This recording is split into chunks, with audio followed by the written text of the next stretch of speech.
तो super Saturday खत्म हुआ। यहाँ पर बहुत ही बड़े बड़े हमने 3 मैचेस देखे जिनकी हम मेनली बात करने वाले हैं। प्रीमियर लीग की हम बात नहीं करेंगे, उसकी बात अलग से करेंगे जो भी मैचेस होंगे इस वीकेंड पे। लेकिन बात हम मेनली करेंगे, सबसे पहले कतर ने हरा दिया है जॉर्डन को 3-1 की स्कोर लाइन से और बन गए हैं वो लगातार दूसरी बार एएफसी एशियन कप के चैंपियंस। 2019 में भी वही विनर्स थे, 2023 में उन्होंने फिर से अपना जो है टाइटल डिफेंड कर लिया। 2024 चल रहा है, 2023 जो है टूर्नामेंट का नाम है। उसके बाद अगर हम बात करें तो रियल मैड्रिड ने बुरी तरीके से लताड़ दिया है जिरोना को, और बायर लेवरक्यूसन ने अपना अनबीटन रन कायम रखा है और एक तरफा यहाँ पर जीत दर्ज करी है 3-0 की स्कोर लाइन से बायर्न म्यूनिख के अगेंस्ट। पहले शुरुआत करते हैं रियल मैड्रिड और जिरोना से। अब यहाँ पर एक बात मैं ये कहना चाहूँगा कि आज मैंने काफ़ी दिन के बाद एक पूरा मैच देखा है रियल मैड्रिड का, और मुझे इतनी खुशी हो रही है कि मैंने क्वालिटी फुटबॉलर्स को क्वालिटी गेम खेलते हुए आज देखा है। Jude Bellingham what a footballer, Vinicius junior world class, Rodrigo जी।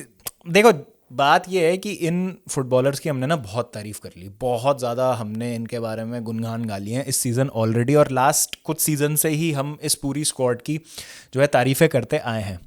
हमें यहाँ पर जो एक्चुअली में जिसकी तारीफ़ करनी चाहिए ना वो मैनेजर हैं, कार्लो एंचेलोटी। इस मैच से पहले ये मतलब न्यूज़ आ गई कि सब सेंटर बैक्स इंजर्ड हैं, एक भी नेचुरल सेंटर बैक नहीं था आपके पास। No centre back no problem, जो भी हमारे पास अवेलेबल रिसोर्सेज है उससे एक लाइनअप हम फील्ड करेंगे।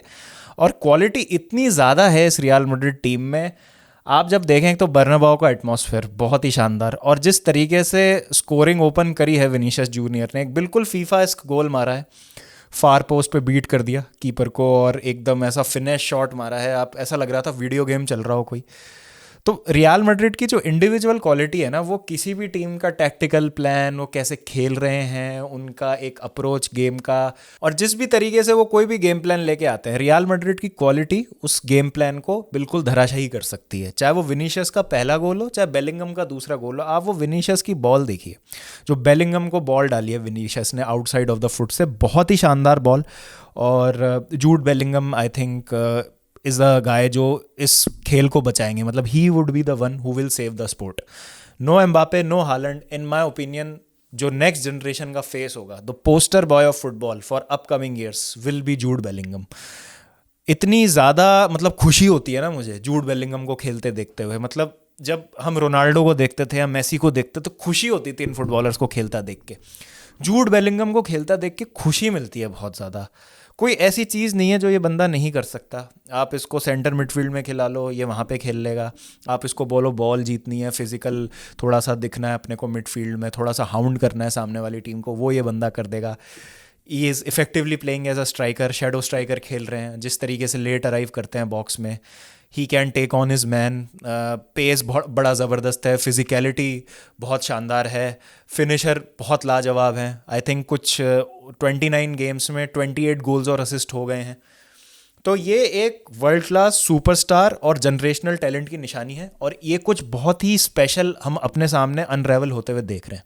और ये कब होता है? जब आपके अराउंड एक बहुत ही ज़्यादा अच्छे ग्रुप ऑफ प्लेयर्स की मौजूदगी हो, चाहे वो विनीशियस हो, रॉड्री हो, Valverde, Toni Kroos, Luka Modric, Tchouameni, कामाविंगा, Danny कार्वाहाल, जितने भी प्लेयर्स खेल रहे थे सब ने मतलब अपना 100% दिया, और बैकलाइन तो टेस्ट ही नहीं हुई। जिस चीज़ की सबसे ज़्यादा आज डर लग रहा था, जिस चीज़ के लिए सबसे ज़्यादा डर रहे थे आज रियल मैड्रिड फैंस की, हो सकता है आज मेक शिफ्ट सी एक बैकलाइन खेल रही है। चुआमेनी, कार्वाहाल, लूकस वास्क्वेज और फर्लैंड मेंडी, ये बैकलाइन खेल रही थी। तो क्या दिक्कतें पैदा कर सकती है जिरोना? तो जिरोना कोई ऐसा नहीं है कि कोई आप मिड टेबल टीम या रेलीगेशन फॉर्डर के अगेंस्ट खेल रहे थे यहाँ पर, लेकिन रियल मैड्रिड ने ऐसी परफॉर्मेंस दिया जिरोना के अगेंस्ट कि लग रहा था कि कोई रेलीगेशन वाली टीम खेल रही है, कि बॉटम 3 में कोई टीम है, एक रूटीन मैच है और बस इसको तो पेला और चलो अब चैंपियंस लीग पे ध्यान देते हैं। जूड बेलिंगम को मतलब सब्सटीट्यूट कर दिया, 56 मिनट पे बचा लिया, एक नॉक है, प्रिकॉशनरी सब्सटीट्यूशन है। और मैं बस होप करता हूँ कि as of making this video अभी तक तो कोई न्यूज़ नहीं आई है जूड बेलिंगम पे, बट आई होप कि उनकी इंजरी बिल्कुल भी सीरियस ना हो and he is available for the next games as well. और टोनी क्रूज को हटा के आप लूका मॉड्रिच को लेके आ रहे हैं, तो बेंच है रियल मैड्रिड की। तो क्वालिटी जब ऊपर से नीचे तक भरपूर भरी हुई होती है और टपक रही होती है बाहर पतीले के, तो इस तरीके की आपको परफॉर्मेंसेस दिखती हैं। और कार्लो एंचेलोटी एक ऐसे मैनेजर हैं जो बिलीव कायम रखे हैं इस टीम में कि कोई बात नहीं, आपके पास गोल कीपर नहीं है, आपके पास स्ट्राइकर नहीं है, आपके पास कोई सेंटर बैक नहीं है, कोई दिक्कत नहीं है, आप मोर देन कैपेबल है किसी भी टीम को हराने के लिए। और आप में इंडिविजुअल क्वालिटी इतनी ज़्यादा है ना कि आपको परवाह करने की ज़रूरत ही नहीं है कि सामने वाली टीम कैसे आ रही है, क्या आ रही है, क्यों आ रही है। आप उस सब चीज़ों की टेंशन ही मत लो। जो हमारा गेम प्लान है उसके अकॉर्डिंग खेलेंगे, back your ability and do the rest on the field. और सिंपल ऐसे ही होता है। Vinicius is a world class talent, दिखा रहे हैं बार बार वो। जिस तरीके से उन्होंने पहला गोल स्कोर किया, जैसे सेटअप किया दूसरे और तीसरे गोल के लिए भी, तो Vinicius was unplayable tonight. Bellingham की जो फिनिश थी सेकंड गोल के लिए, वो आपको पता चलता है कि किस कॉन्फिडेंस में है अभी वो प्लेयर। यूजुअली जब प्लेयर का कॉन्फिडेंस डाउन होता है ना, वो never takes on the goalkeeper. वो कोशिश करता है कि गोल कीपर कहाँ कमिट कर रहा है और ट्राई करेगा, या तो टॉप कॉर्नर में मारेगा या थोड़ा ग्राउंडेड मारेगा जिससे गोल कीपर जो है पहुंच नहीं पाए उस बॉल तक। And more often than not वो या तो गोल कीपर पे ही मार देता है प्लेयर, या गोल कीपर सेव कर लेता है। But he took on the goal keeper, काटा गोल कीपर को और वहाँ पे फिनिश किया। और आप देखो रॉड्रिगो की फिनिश जो थी ना चौथे गोल के लिए, वो सम अप करती है कि क्या कॉन्फिडेंस है इस टीम का और इस टीम में क्या क्वालिटी है और ये टीम अपने आप को किस हद तक बैक करती है। तो इसीलिए मैं शुरू से कह रहा हूँ, भले ही कितनी इंजरीज हो जाए रियल मैड्रिड को, भले ही कुछ हो जाए, ये टीम फेवरेट्स है ला लीगा जीतने के लिए। और चैंपियंस लीग में भी इस टीम से बच के रहना पड़ेगा। इस समय दो टीमें जो सबसे ज़्यादा खतरनाक लग रही हैं चैंपियंस लीग के पॉइंट ऑफ व्यू से भी, रियल मैड्रिड और मैन सिटी ही हैं। तो रियल मैड्रिड ने मतलब एकदम उड़ा दिया, खा गए कच्चा चबा के और बिल्कुल थूक दिया। मतलब जैसे चिंगम को चबा के उसी के रैपर में आप फिर रख के और उसको डस्टबिन में डाल देते हैं ना, वो किया इन्होंने जिरोना के साथ। 5-0 हो जाता, जोसेलू ने पेनल्टी मिस कर दी एंड में। बट इतनी ज़्यादा कन्विंसिंग परफॉर्मेंस जिरोना के अगेंस्ट, मुझे लगा था कि एक क्लोज मैच होगा बिकॉज रियल मैड्रिड के पास कोई प्रॉपर सेंटर बैक नहीं था। लेकिन real Madrid being real Madrid एकदम शुरू से ही मतलब ताबड़तोड़ शुरुआत करी मैच की। और क्वालिटी, मैं कह रहा हूँ ना, क्वालिटी जब होती है ना आपके पास टीम में, तो इस तरीके की परफॉर्मेंसेस आपको देखने को मिलती है। And जूड Bellingham what a player, मतलब सही बता रहा हूँ, मुझे इतनी खुशी हुई है। वो तो विनीशियस का पहला गोल देखकर, जूड बेलिंगम का वो दूसरा गोल देख के मुझे इतनी ज़्यादा खुशी हुई ना, मन खुश हो गया देख के कि यार कितनी अच्छी क्वालिटी है इस टीम में और कितना बढ़िया फुटबॉलर है यार ये जूड बेलिंगम में। वो फ्लेयर, वो स्वैग और मतलब सब कुछ करने की वो एबिलिटी, हर कोई बंदा चाहेगा कि जूड बेलिंगम जैसा प्लेयर उसकी टीम में खेले। And he will be the guy जो आप पोस्टर बॉय बनेगा अगली जनरेशन का, आप देखना। अब मुझे नहीं लगता कि यहाँ पर रियल मैड्रिड को एम्बापे की ज़रूरत है, बट अगेन एम्बापे जाएंगे तो जाएंगे कहाँ। और मुझे ये भी लगता है कि अगर एम्बापे रियल मैड्रिड आते हैं तो क्या जूड बेलिंगम जो एक फेस ऑफ रियल मैड्रिड और फेस ऑफ फुटबॉल बनने वाले हैं अगली जनरेशन का, क्या वो फोकस हट के एम्बापे पे चला जाएगा, विच आई डोंट वांट पर्सनली। क्योंकि जूड बेलिंगम जो इस सीज़न कर रहे हैं वो काबिल तारीफ से भी बहुत ऊपर है। तो देखते हैं क्या होता है। But Real Madrid what a performance and congratulations to all the Real Madrid fans. I think ये स्टेटमेंट विन है और मैं यहाँ से नहीं देखता हूँ कि रियल मैड्रिड किसी भी तरीके का कोई हिकअप करेगी। And I think La Liga title race में एक बहुत बड़ा अपना पॉइंट रखा है रियल मैड्रिड ने कि we are the team to beat. Girona भले ही अच्छा कर रही है, लेकिन अगर तुम्हें टाइटल जीतना है तो हमारे थ्रू होकर जाना पड़ेगा। और मुझे लगता है कि ये टाइटल अब मैड्रिड ही आ रहा है। Real Madrid will be the La Liga champions. अब बात करते हैं बुंदेसलीगा टाइटल रेस की, जहां पर बायर लेवरक्यूसन खेल रही थी बायर्न म्यूनिख के अगेंस्ट। अब यहाँ पर एक टीम जहाँ पर इतनी ज़्यादा क्वालिटी है और उन्होंने अपने आप को बैक किया, रियल मैड्रिड की मैं बात कर रहा हूँ। दूसरी तरफ आपके पास एक दूसरा एग्जांपल है बायर लेवरक्यूसन का, कि एक अच्छे मैनेजमेंट के अंदर, एक अच्छे सिस्टम के अंदर अगर आप प्लेयर्स को खिला रहे हैं और उनको कॉन्फिडेंस दे रहे हैं और उनकी एबिलिटी को प्रॉपरली टैप कर रहे हैं और उनको उनके पोटेंशियल तक पहुँचा रहे हैं, भले ही वो प्रूवन प्लेयर्स नहीं है या आपने तोड़ जोड़ के जैसे तैसे एक टीम बना दी है, आपने कोई प्लेयर आर्सेनल से उठाया है, कोई प्लेयर कहीं से आ रहा है, कहीं कोई प्लेयर कहीं से आ रहा है। और हो सकता है बहुत से प्लेयर इसमें अपनी या तो बहुत यंग प्लेयर्स हैं या एक दो ही प्लेयर्स हैं जो अपनी प्राइम में, और बहुत सारे प्लेयर्स ऐसे भी हो सकते हैं या कुछ प्लेयर्स ऐसे हो सकते हैं जो अपनी प्राइम को क्रॉस कर चुके हैं। लेकिन अगर आपकी एक फिलॉसफी है, आपका एक सिस्टम है और आप अपने प्लेयर से वो करवा रहे हैं जो आप एक्चुअली में उनसे करवाना चाह रहे हैं और वो आपका गेम प्लान प्रॉपरली एग्जीक्यूट कर रहे हैं, तो इस चीज़ का एक परफेक्ट एग्जाम्पल है बायर लेवरक्यूसन। इस सीजन स्टिल अनबीटन, भयंकर तरीके से डोमिनेट किया बायर्न म्यूनिख को। गेम के शुरू के 10-15 मिनट मैं ज़रूर कहूँगा कि बायर्न ने पोजेशन रखा, लेकिन उस पोजेशन का कोई ज़्यादा फ़ायदा उठा नहीं पाई बायर्न म्यूनिख। और जिस तरीके से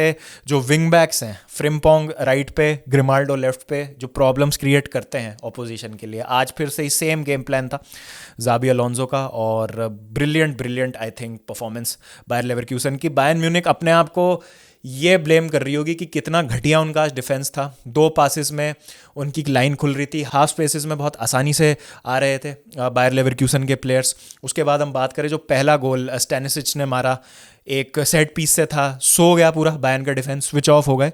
और कुछ आपको महसूस हो रहा है कि कुछ गड़बड़ चल रही है बायर्न में। यहाँ पर आप देख सकते हैं कि किमिक एक इंपॉर्टेंट प्लेयर रहे हैं, जो भी मैनेजर रहे हैं टूकल से पहले बायर्न म्यूनिख के, उनके लिए किमिक एक बहुत इंपॉर्टेंट प्लेयर थे। लेकिन समहाउ किमिक और टूकल का एक फॉल आउट सा हो गया सीजन, जो सुनने में, ऑल्दो इस मैच में वो इंजरी से वापस आ रहे थे इसलिए उन्होंने स्टार्ट नहीं किया था, बट स्टिल इस सीज़न आपको कुछ कुछ ऐसी बातें सुनने को मिली हैं। उसके बाद लिलिट के साथ जो है नहीं बन रही है थॉमस टूकल की, तो वो भी एक प्लेयर हैं जो आप कह सकते हैं कि वो touted to be as the next big thing. जहाँ तक हम सेंटर बैक्स की बात करें, वहाँ पर भी जो है कुछ गड़बड़ चल रही है। तो क्या मैन मैनेजमेंट टूकल का लेट डाउन कर रहा है उनको, या फिर कुछ टैक्टिकली वो बिल्कुल ही इनेप्ट हो गए हैं और ज़ाबी अलोंसो बिल्कुल टैक्टिकली अनबीटन है कि इस टीम को तो हराना ही नामुमकिन है। आई थिंक ज़ाबी अलोंसो तो कर ही रहे हैं जो कर रहे हैं वो। I think he is the real deal और he will be the next big thing अगर हम यूरोप में मैनेजर की बात करें। और एज न्यूट्रल फैंस हमें भी लगता है कि बायर्न इतने टाइम से जीत रही है तो a change in scenery would be nice. 11 title लगातार जीत गए, although unfair for Bayern fans, मतलब हमारा कोई स्टेक नहीं है, लेकिन हम क्योंकि दूर से बैठे तो हमें लगता है कि भाई चलो कोई और जीतना चाहिए, विच आई थिंक थोड़ा सा ख़राब लगती होगी बायर्न फैंस को, बट आई थिंक ये ह्यूमन नेचर, ये हम सब चाहते हैं कि अंडरडॉग जीते। तो लेवरक्यूसन ने तो अच्छा खेला, लेकिन मोस्टली मुझे लगता है कि बायर्न का डिफेंसिव सेटअप बहुत ज़्यादा ख़राब था, जिसका और वो आराम से फ़ायदा उठा पाए। और नॉयर का अच्छा परफॉर्मेंस था, तब जाके ये 3-0 था, वरना मुझे लगता है कि ये और अगली हो सकती थी स्कोर लाइन। बहुत देर तक तो मैच में शॉट ऑन टारगेट ही नहीं था बायर्न का। हैरी केन आपको पूरे मैच में नहीं दिखे, मूसियाला का एक बहुत ही ज़्यादा क्वाइट परफॉर्मेंस था। कुल मिला के अटैक में ज़्यादा कुछ नहीं कर पा रही थी बायर्न। और साने के पास भी बॉल आ रही थी तो ऐसा लग रहा था कि दीवार में जाके भिड़ जा रहे हैं, कोई आइडिया नहीं है, कोई क्रिएटिविटी नहीं है फाइनल थर्ड में, और किसी भी तरीके की धार नहीं दिखी बायर्न म्यूनिख में। और लेवरक्यूसन का एटमॉस्फेयर बहुत ही ज़्यादा गजब था, फैंस का टर्नआउट बहुत ही बेहतरीन, जिस तरीके से वो सपोर्ट कर रहे हैं टीम को। एंड आई थिंक 5 पॉइंट की लीड काफ़ी अच्छी हो गई है। लोगों को लग रहा है कि शायद अभी भी लीड बॉटल हो सकता है जो डॉर्टमंड ने किया लास्ट सीजन लेवरक्यूसन फिर से कर दे, बट मुझे लगता है कि ये टाइटल लेवरक्यूसन का, जिस तरीके से वो खेल रहे थे, डिजर्व टू विन इट। और आज तो एक बहुत ही कन्विंसिंग परफॉर्मेंस थी। 3-0 बायर्न को हराना इज़ अ स्टेटमेंट। जैसे रियल मैड्रिड ने स्टेटमेंट दिया, वैसे लेवरक्यूसन ने स्टेटमेंट दिया। तो आपके पास दोनों एग्जांपल है। एक टीम वो है जो इंजरी से जूझ रही है, लेकिन इंडिविजुअल क्वालिटी और वर्ल्ड क्लास टैलेंट इतना है कि कोई फर्क नहीं पड़ता। अगर प्लेयर्स को पता है कि उनको क्या करना है, मैनेजर के पास एक क्लियर आइडिया है, तो बस अपनी एबिलिटी को बैक करके अपनी फुटबॉल खेलनी है और चीज़ें अपने आप सही हो जाती हैं।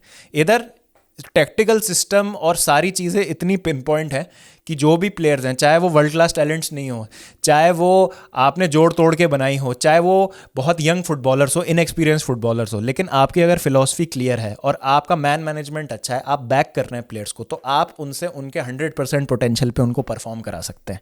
दोनों एग्जाम्पल है आपके सामने, बायर लेवरक्यूसन और रियल मैड्रिड आज ही के दिन में। तो 4 गोल रियल मैड्रिड ने मारे, 3 गोल बायर लेवरक्यूसन ने मारे, 7 गोल मारे टोटल। थाला फॉर ए रीजन 7 घंटे की स्ट्रीम भी करी थी हमने, तो थाला इज एवरीवेयर। वाओ! तो ये सब कुछ थाला की वजह से हो रहा है, आप माने चाहे ना माने। ओके, अब बात करते हैं हम AFC एशियन कप की। तो कॉन्ग्रेचुलेशंस टू कतर, दूसरी बार लगातार उन्होंने जीत लिया है AFC एशियन कप 2019 के बाद, और फिर से अब 2023 का AFC एशियन कप उन्होंने जीत लिया है। तो मैनी कॉन्ग्रेचुलेशंस टू कतर। अब लोग बोलेंगे रिग्ड था, ये था। देखिए 3 पेनल्टी मिली हैं कतर को, 3-1 से वो जीते हैं, तीनों पेनल्टीज उन्होंने स्कोर की हैं।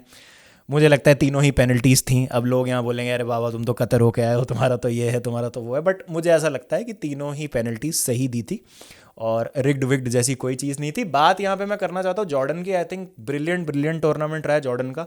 They should feel proud of themselves, और जिस तरीके से उन्होंने इस पूरे टूर्नामेंट में खेला, साउथ कोरिया को एक तरफा लताड़ा था सेमीफाइनल में, आई थिंक वो एक स्टेटमेंट विक्ट्री थी उनकी।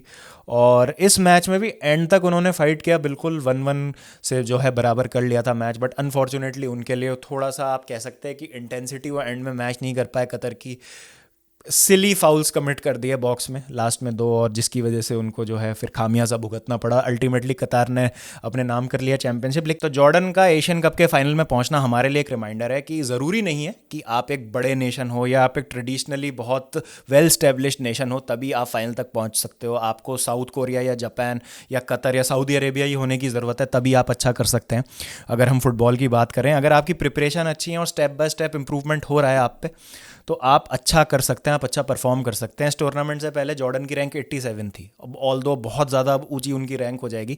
इस टूर्नामेंट में बहुत अच्छा उनका परफॉर्मेंस रहा है, बट जस्ट एक एग्जाम्पल है हमारे लिए और हमें इनसे सीखना चाहिए, ऐसी स्टोरीज से हमें सीखना चाहिए। लेकिन इंडियन फुटबॉल में तो क्या क्या हो रहा है, हम क्या ही बात करें, उस पर भी हम एक सेपरेट वीडियो में बात करेंगे। जो अभी रेवलेशंस कुछ आई हैं उस पर भी मुझे बात करनी है। लेकिन कॉन्ग्रेचुलेशंस टू जॉर्डन, और उन्होंने बहुत बढ़िया यहाँ पर एक एग्जाम्पल सेट किया है बाकी नेशंस के लिए भी, जो अस्पायर करते हैं कि बड़े स्टेज पे जाके अच्छी फुटबॉल खेलेंगे। तो ये रहा हमारे सुपर सैटरडे का एक लेखा जोखा। आपकी क्या राय है इस पे? Please do let me know in the comment section. What do you think about Madrid's performance, Bayer Leverkusen, do you think will they win the Bundesliga title and AFC Asian cup का final? मिलता हूँ आपसे जल्दी, जब तक ध्यान रखिए अपना। And a huge thanks to all of you जिन्होंने वो 7 घंटे की कल की स्ट्रीम में सपोर्ट किया। इसी तरीके से सपोर्ट करते रहिए, मोटिवेशन देते रहिए, और हम इसी तरीके की और क्रेजी स्ट्रीम्स करेंगे। चलिए गाइस, मिलता हूँ फिर आपसे, ध्यान रखिए अपना, तब तक टेक केयर एंड पीस।